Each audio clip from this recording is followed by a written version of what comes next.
Landasan pengembangan psikologi Islam. Yang pertama, kebenaran dalam psikologi Islami.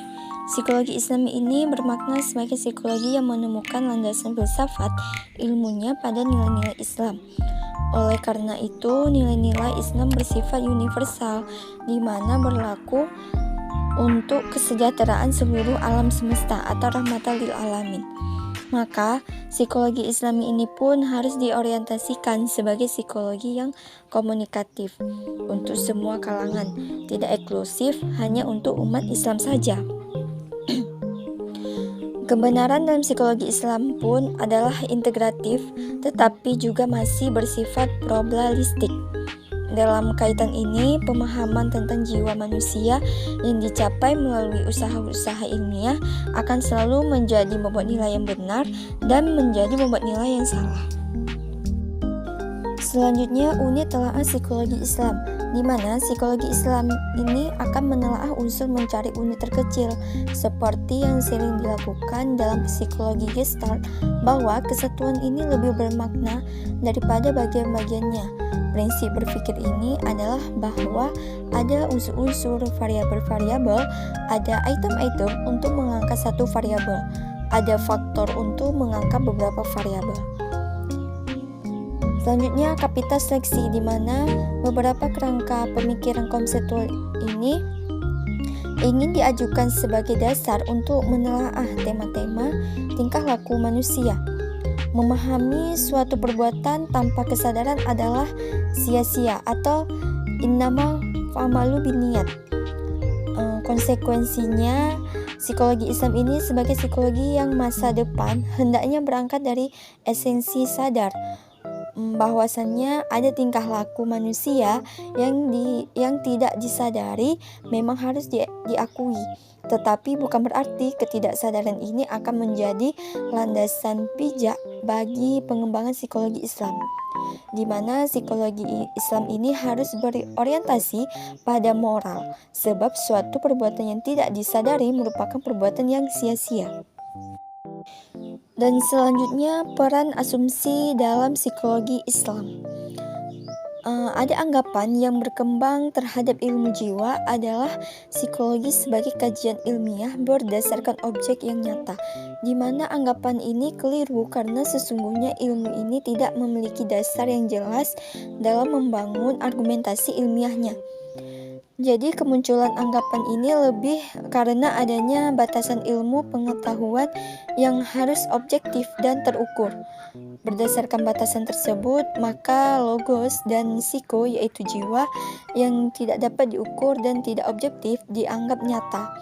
Perilaku ini pun sebagai satu-satunya objek yang teramati dan terukur dan dari manusia dianggap jembatan untuk menjadikan asumsi tersebut. Asumsi dasar psikologi Islam. Asumsi dasar psikologi Islam ini lahir dari pemikiran filsafat, lebih tepatnya itu tafsir atau menerangkan. Jika jiwa diasumsikan ada namun berada di balik perilaku, maka perlu dikaji lagi objek pada diri manusia dalam kajian filsafat Islam yang mendorong perilaku.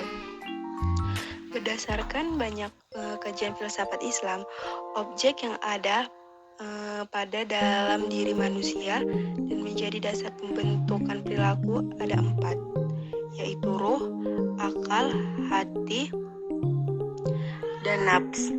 Berdasarkan 4 elemen ini, hubungan antara elemen pun dibangun, sebab untuk menjelaskan munculnya perilaku dalam beragam konteks sosial. Dalam konsep yang lebih kompleks, hubungan antar elemen jiwa membentuk kepribadian jiwa yang terdiri dari struktur dinamika kepribadian. Asumsi dasar psikologi Islam. Asumsi dasar kajian ilmu umumnya lahir dari sebuah kerja filsafat, sehingga asumsi dasar psikologi Islam pun lahir dari pemikiran filsafat, lebih tepatnya tafsir. Jika jiwa diasumsikan ada namun berada di balik perilaku, maka perlu dikaji objek pada diri manusia dalam kajian filsafat Islam yang mendorong perilaku. Berdasarkan banyak kajian filsafat Islam, objek yang ada dalam diri manusia dan menjadi dasar pembentukan perilaku ada 4, yaitu ruh, akal, qalb, dan nafs. Berdasarkan 4 elemen ini, hubungan antar elemen pun dibangun, sebab untuk menjelaskan munculnya perilaku dalam beragam konteks sosial. Dalam konsep yang lebih kompleks, hubungan antar elemen jiwa membentuk kepribadian jiwa yang terdiri dari struktur serta dinamika kepribadian. Jadi asumsi dasar psikologi Islam ini lahir dari pemikiran filsafat, yang lebih tepatnya itu tafsir atau menerangkan. Berdasarkan banyak kajian dari filsafat Islam ini, objek yang ada pada diri manusia itu dan menjadi dasar pembentukan perilaku ada 4, yang terdiri dari ruh, akal, qalb, dan nafs. Kemudian ada asumsi versus fakta. Walaupun di awal dikatakan bahwa psikologi banyak dibangun dari asumsi, dan psikologi Islam juga dibangun berdasarkan asumsi terhadap objektivitas nafs, akal, dan qalb. Akan tetapi perkembangannya asumsi ini menjadi jembatan untuk mendapatkan fakta objektif jiwa. Kemudian ada dasar pembentukan perilaku ruh. Kalimat ruh digunakan untuk makna yang menyerupai makna pertama atau unsur manusia yang bersifat rohani, walaupun kadang-kadang lebih khusus. Sebagai contoh adalah pengguna kalimat roh yang menunjukkan makna penciptaan Isa. Dalam setiap makna yang diisyaratkan Al-Quran, kita tidak menemukan kalimat roh. Hanya saja roh dipergunakan untuk menunjukkan makna badan. Begitu juga ditunjukkan untuk badan dan roh dalam arti manusia. Tindakan dan aktivitasnya sebagaimana kata jiwa termasuk lafaz yang membedakan roh dengan jiwa dalam bahasa Al-Quran. Dalam buku Nawadir al-Ushul, At-Tirmizi berkata, roh adalah sesuatu yang sangat lembut, bersifat ke alam luhuran. Ia bersemayam dalam daging dan darah manusia. Ia disuruh untuk menetap dalam diri manusia, maka ia pun akan menetap. Dasar pembentukan perilaku nafs. Banyak ilmuwan psikologi Islam menempatkan nafs sebagai analogi konsep jiwa. Untuk lebih memahami konsep nafs dalam psikologi Islam dapat dilihat dari perbandingannya, yaitu dalam psikoanalisa merupakan dorongan yang harus dipenuhi oleh ego dengan cara memanipulasi superego. Id akan terpuaskan apabila ego dapat mencari cara cerdas untuk memenuhi dorongan ego tanpa hambatan dari superego. Walaupun terdapat kemiripan, namun perbedaan antara konsep id dan nafs cukup signifikan dan berbeda secara prinsip.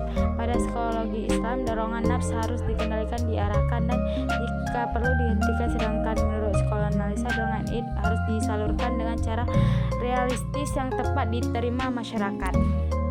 Dasar pembentukan perilaku akal. Syihab 2000 mengatakan bahwa kata akal dalam kitab suci Al-Quran tidak ditemukan dalam bentuk kata benda, namun banyak ditemukan dalam bentuk kata kerja. Hal ini menunjukkan bahwa akal merupakan proses aktif dalam otak manusia. Penjelasan ini memperlibatkan bahwa otak tanpa aktivitas akal tidak berbeda dengan organ tubuh lain yang hanya memiliki peran biologis.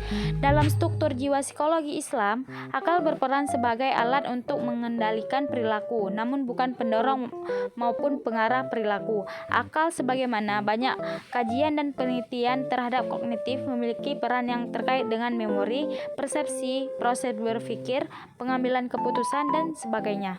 Namun dalam kajian psikologi Islam, akal memiliki beberapa konsep tambahan, yaitu pengendalian tubuh melalui peran otak, pembentukan kebutuhan dalam hubungannya dengan nafs, penghubung dunia luar dengan kolbi, serta melakukan proses reflektif untuk pengembangan dan penguatan kolbi. Dinamika akal dalam hubungannya dengan nafs terkait dengan fungsi akal sebagai pengendali nafs. Dalam bentuk fisik, kendali akal terhadap nafs adalah kendali otak terhadap seluruh tubuh, sedangkan sistem akal akan mengendalikan nafs menggunakan strategi yang dihasilkan dari proses berpikir dan pengambilan keputusan.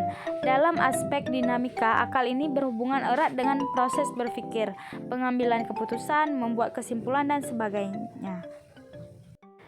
Dasar pembentukan perilaku hati. Hati adalah tempat iman. Menurut Al-Ghazali, di antara manusia ada orang yang sinar kalimat La ilaha illallah dalam hatinya seperti cahaya matahari, ada yang seperti cahaya bulan purnama, ada yang seperti obor besar, ada yang seperti lampu terang, dan ada yang seperti lampu yang lemah cahayanya. Hati terbagi tiga, yaitu hati sehat, hati sakit, dan hati mati. Ibnu Qayyim berkata, hati sehat akan selamat karena tidak ada jarak di antara dia dengan penerimaan al-haq, cinta padanya dan mendahulukannya kecuali mengetahuinya. Pengetahuan hati pada akal sangat valid, ketundukan dan penerimaannya sangat sempurna. Hati mati yang menerima akal dan tidak tunduk kepadanya. Adapun hati yang sakit, jika penyakitnya sangat parah, ia akan menjadi hati mati sekali keras. Jika sembuh, ia akan menjadi hati sehat yang selamat.